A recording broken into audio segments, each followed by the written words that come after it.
Hey guys, Stealth here. Welcome to World of Warships. Today we're looking at General Olsen in his Tier 9 Russian Udaloi. He's going to make for sea at best speed, and best speed in these Russian destroyers is 40 knots, and that's without using the speed boost. That's how fast these things are. Now of note is the flag that you can see in the back of the ship. If the camera would give me manual control, that would help. You can see it back there. It's the Jolly Roger. Means that Olsen is a level 1 or tier 1 rank player in the last season of Ranked. Another thing of note with the Udaloi is its torpedo armament. You can see the tubes right here. You got 5 on the port, 5 on starboard and 5 amidships. They reload pretty quickly. Unfortunately with the review system it won't show me the reload, but the reload is about 1 minute and 50 seconds. And with this setup of 3 launchers spread out over port, starboard and midships, you can put 10 torpedoes on the water, then swing around and deploy 5 more. Or, as we're going to see, deploy against several different targets at once. For now, he's steaming with Remiger in the Fubuki towards the sea cap. As they're doing that, let's have a look at the team list. You can see that we have 3 tier 10s, Montana, Yamato and Zhao versus Montana, Yamato and Moskva. A couple of tier 9s, we have the Udaloi from General Olsen, the Ibuki, we have the Fletcher and the Kagero on the enemy team. As for the rest, it's all tier 8s. Now, sea cap, let's see if it's being contested. So far, not so much. So there's no enemy destroyer heading towards this area, or at least they haven't arrived yet. So he's capturing the area, looking at it and seeing if there's anything coming around the corner. And mostly Remiger in front of him is doing the spotting. Now, he's not actively divisioned up with Remiger, but he's definitely going to be working together with him. So take note of Remiger in the Fubuki as well. No enemy destroyer has reached the sea cap yet, and they are perfectly unchallenged capping this area. Ship that has been spotted over in the far north is the Tirpitz. And unfortunately there are dive bombers incoming. Now, detection of this ship is not that good. Detectability without any shells in the air is 8 clicks. And when you're being detected airborne, it's 3.5 clicks. So the dive bombers have now detected him, and there is another Kagero nearby. So time to work over the Kagero. Kagero is a pretty easy target for an Udaloi. And at this range, the Udaloi can definitely make it work. They have fantastic guns, they fire very, very quickly. Just gotta make sure you dodge a couple of torpedoes here and there, as the Kagero is trying to save his own skin by dropping some more torpedoes in the water and making way towards the north at best speed. Now, in the process of doing so, he has also detected the enemy, or to him, the enemy aircraft, which to us are the friendly aircraft from the Lexington. It's a strike Lexington, and he's going directly for the enemy carrier. And he's doing so by trying to slip around the side of the map. But Lexingtons and other tier 8 aircraft carriers of course have the defensive fire. And add to that the Lexington is one of the best AA platforms in the game. It's going to be really difficult to get a good kill shot on the Lexington and just snipe him right from the get-go. Now, he's working over this Kagero. Kagero doesn't really have that much on him. He's trying to run away, firing a couple of shots in return every now and then, but that's about it. If you're watching this video later than when it gets released, which is November 30, 2016, then you will probably not recognize the Kagero, as the Kagero is about to be changed. That's going to be happening on December 1st in the 5.15 patch, which changes the Kagero from tier 9 to, I believe, tier 8 or tier 7. And adjusts weapon systems that the ship carries. Now, so far we have first blood for General Olsen, but the friendly team has also unfortunately lost the Montana, which is the first tier 10 to go down. He's trying to get a couple of shots in on the Zhao, trying to put him on fire, but unfortunately the Zhao is turning away and going out of range pretty quickly. So it's time to change our attention and focus on the Yamato, which is completely unescorted, and thereby a very easy target for Olsen in the Udaloi. Now note how he's trying to spread out his fire over the entire ship.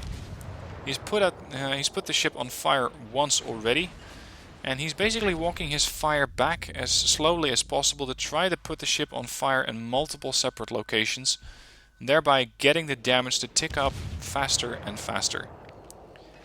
Of course, the HE rounds themselves don't really do that much against the ship, so you're going to have to rely on fire damage. There's another fire, and there's a third fire, and with that, the Yamato is quickly losing hit points.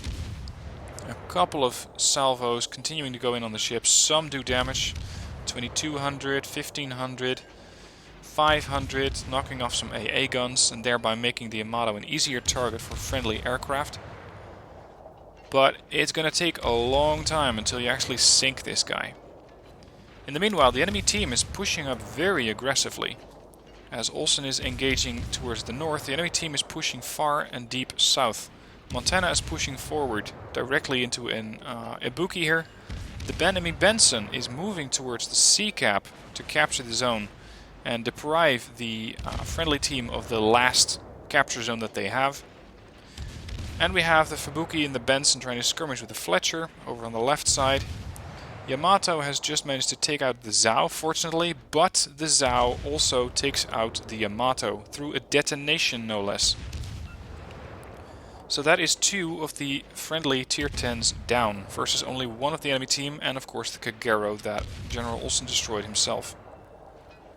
Now with the Yamato on fire and running away, Olsen is turning around, keeping the range, and already starting to head back south, because not only is the enemy team capturing that, but also in 15 seconds we have a cyclone coming in, which means lower visibility and knife fighting ranges for every ship.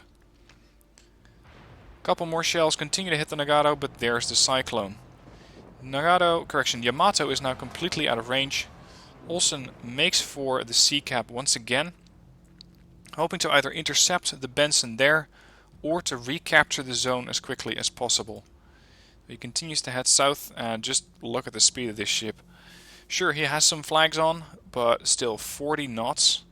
And it does lose a bit of speed in turns, but it's alright, as you can only go down to about 34, 35-ish. Now the Benson has done it. He's captured the sea zone. The friendly team is down 300 points. And with that, they have also lost another tier 10. So both tier 10s are down. The last tier 10 alive is the Moskva. And the question is, how long can they keep this up? Because at this rate, the enemy team just continues to gain points, and the friendly team just continues to lose points very, very quickly as more and more ships keep dying. Now you can see the enemy Montana right ahead. Unfortunately, there's a big island in the way, so there's no way that this Udaloi can take out the Montana. And as Olsen states in chat, we need the caps. We need to neutralize the enemy income, because it is getting ridiculous. They're now 400 points ahead. And the enemy team has also managed to kill yet another battleship. The Bismarck is out of action. So Olsen sails back into sea, which again is not contested, telling him that there are no enemy ships currently in the zone, and that potentially the Benson has started to make his way south. A couple of rounds potentially going in on Montana. They are tricky shots, and you can see he's following his own rounds to see where he should be aiming and where the shells are currently going. The friendly Fubuki that he was sailing together with is coming back towards the sea cap, and they're then going to move towards B. But the Fubuki says there are a lot of ships on B, or at least there were.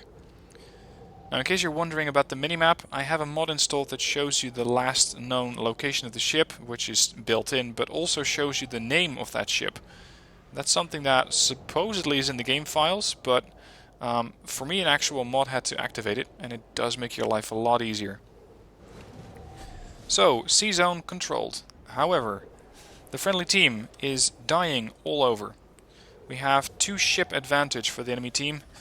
We are starting to lose a lot more tier 8s now, and they have an enemy lead of 640 points. That is just the significance of their point lead. Moskva has just died, at which time they are now 3 ships behind, and you would be forgiven to think that at this point you just go, fuck it, this is lost. There's no further point in trying to pull it back. Olsen though is steaming directly into B, neutralizing that zone as fast as possible and depriving the enemy team of the massive amount of income that they have. So he pushes forward, and together with Remiger here in the Fubuki, they should be able to quickly capture B and then see what else comes their way. Because with them over towards the sea and the northwestern area of sea where they just came from, and the friendly team dying very, very quickly, they don't really know where most of the enemy ships are. We do have some last known locations, and we know that he's been detected. So there is something approaching him. What is it? There we go, it's the Fletcher. A Fletcher at short range, knife fights, 5.5 clicks out. This could be a real problem. Surprisingly, and I'm not sure what's going on here, but the Fletcher doesn't fire. Olsen just continues to put fire and round after round into the ship, but unfortunately runs himself aground next to the island. Remiger tries to torp the Fletcher. Fletcher hides behind the island. Remiger is hoping that the Fletcher is going to come out from behind the island again. But he does, although on the other side, exposing a little bit of his stern and thereby giving Olsen everything he needs to hit the Fletcher and take it out. There's the killing blow. So B and C under friendly control. However, the enemy team still has more ships. It's now a 4 versus 5 with a 500 point variance in points. So they still got work to do. Lexington is starting to move away, and from what we can see on the map, the Hipper is being heavily engaged by an enemy Hipper and an Atago, potentially a Kutuzov, and the enemy Lexington finally deals the killing blow to the friendly Hipper, taking it out, and once again making the spread 2 more ships for the enemy team. Olsen once again makes full speed towards the A cap. We need to deprive the enemy team of caps. If they do so, then they can at least buy themselves a bit of time in order to get some kills and even up the scores. There's 7.5 minutes left on this game, so anything can still happen, but it still doesn't look good. He's going to communicate with the Fubuki about what to capture, where to go, who has smoke, and these are just randoms. They don't know each other. They're not in a division, but they are working together quite well. Now there's Yamato. He tries to estimate the torpedo angle that he needs to get. So fires 2 salvos off the port beam, and now pushing into A to capture the area. You can see that the Yamato is quite close, and with the size of the Yamato it's not easy to turn that ship fast. So either you plan ahead with the Yamato and you expect destroyers to come in and torp you, or you just keep sailing right ahead and hope for the best. In the meanwhile, with the high surface detect of the Udaloi at 8 kilometers, he's being detected by an Atago, so he dashes right into the smoke, trying to get away from the detection of the Atago, staying safe, and basically waiting for his torpedoes to see and hit anything.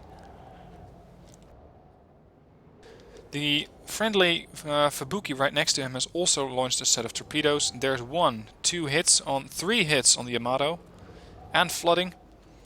And this is still the same Yamato that he was mauling initially with all of his fire. So that Yamato is just taking a lot of fire from him. But we have further problems. An enemy Hipper pushes out and is about to run right across General Olsen here. So he slows down, pops his smoke, and starts to sit inside the smoke to actually attack the ship from relative safety. Unfortunately, the enemy team does not have any radar-equipped cruisers. He's trying to put the ship on fire with constant HE, and with a pretty sharp angle, I doubt that AP would have worked anyway. Unfortunately, the damage is a bit low. 264. You're going to need a ton more salvos if you want to get that thing killed off. The Hipper right now is engaging the Fubuki, but so far not actually doing any damage. And over in the distance we can see the enemy Lexington carrier. Hipper is now on fire. That was a great shot. I put him on fire in 2 locations. He immediately puts that out, but opens up his broadside. That is something that you really shouldn't be doing to a Russian destroyer, as their AP is absolutely murderous. There we go. Kill on the Hipper. The Hipper has launched torpedoes, but they look alright. They are far enough between that Olsen can perfectly sit still. He reversed a little bit, but nothing hit him so far. So, next target is the Yamato, and as you can see the Cyclone is clearing, which is good news in this situation. Because now he can engage the Yamato at good range and not have to worry too much about getting up close before detecting the enemy ship. The friendly Lexington is moving away, but he's being pursued by an enemy Atago. And in the meanwhile, Olsen is trying to get another set of torpedoes off on the Yamato. Again, trying to put him on fire, as Yamato is completely distracted seemingly by the Fubuki, which is being detected by the enemy dive bombers. There's another fire going on Yamato. That guy has been on fire a lot. Unfortunately, secondaries managed to hit General Olsen's Udaloi and thereby taking out one of the turrets, depriving him of 1/3 of his firing capability. But the Yamato makes a critical mistake. As a battleship driver, he's going in a straight line, and thereby he's about to meet some torpedoes pretty much head on. He spotted them, he's trying to turn away, but too late. 10,000 damage on the Yamato. To make matters worse, he put out the fires, but he cannot repair his flooding, so he's continuing to take damage over time. And with the kills that the enemy team had, or with the kills that his team has been able to ramp up, Olsen's team, he's managed to pull the scores back, and the only zone that they're about to lose is B, after the Kuchezov is moving towards that area and the enemy Atago has been sunk by the friendly Lexington.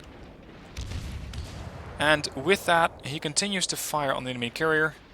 The carrier, of course, is not very happy about that, sends out a squad of dive bombers going directly for Olsen. Now the Udaloi is a bigger target than most destroyers, so you have a bigger chance of being hit. He continues to put fire on the Lexington. Dive bombers come in, and they hit the ship. 3,500 hit points are lost. He loses a few turrets, but instantly repairs those. And he finally gets the kill. But I cannot show you that unless the replay crashes. Now, that stunt in the Udaloi has gained General Olsen 500,000 credits. XP looks monstrous and is boosted further by a couple of flags. So we're going to see exactly how much XP he got in the next one. Take note of the damage. Almost 160,000 damage. Thanks to fires, main gun hits, torpedo hits. He shot down a couple of aircraft. Of course, flooding helps for damage. He captured one area all by himself. That was the sea zone on his way back. And he assisted in capture, which means that he captured it together with presumably the Fubuki, and thereby getting a nice amount of XP, because capturing zones is just so critical that it is rewarded very, very heavily in this game. Team score, squarely on top, 2,741 base XP there. Remiger in the Fubuki, also very significant contribution to this game through capturing multiple zones, and I don't really know how much damage he did though. Detailed, look at that, 120,000 damage done to a Yamato. Now the Yamato doesn't have 120,000 hit points, and that means that the Yamato repaired several times using the repair party, and then once again that health also got knocked off by Udaloi here, by General Olsen here. Kagero took a bit of damage, the Hipper took a bit of damage, the Fletcher, the Lexington, but his Yamato target was definitely his cash cow here. Note the fires. 55,000 damage done by fires, 46,000 done by fires, and 9,219 by floodings. So a significant portion just through damage over time. And then finally, credits and XP. The 2,700 XP that he gets is boosted by a premium account, goes up to 4,112 XP, and then gets boosted further by the Type 19 camo that he's wielding, as well as the Equal Speed Charlie London flag, and a daily win bonus, giving him a mass total of 14,392 XP. You can see that his commander is not likely to gain any skill points anytime soon, as it's already an 18-point commander. And as for credits, 390,000 credits, after subtracting quite a large amount of service costs, ammunition spent, and consumables. So, lesson here, even if it looks desperate, even if you're 600 points behind, focus on the caps, and there's still a pretty good chance that you will win. Now, if you have any other replays that you want to send in, you can do so through sending them to wowsreplays.com. Link is in the description down below. And then just ping me an email with the links, or with the link to your replay that you uploaded there. The site will show you exactly what you need to do to get your replay, how to upload it, where to upload it to, what screenshots to upload. Add a little description, send it over to me, and I'll happily have a look at it and see if I can turn it into a video. So that's the way that you can get more content to me. And with that, it's the end of the video, so thank you. I hope you enjoyed, and I'll see you soon for more videos.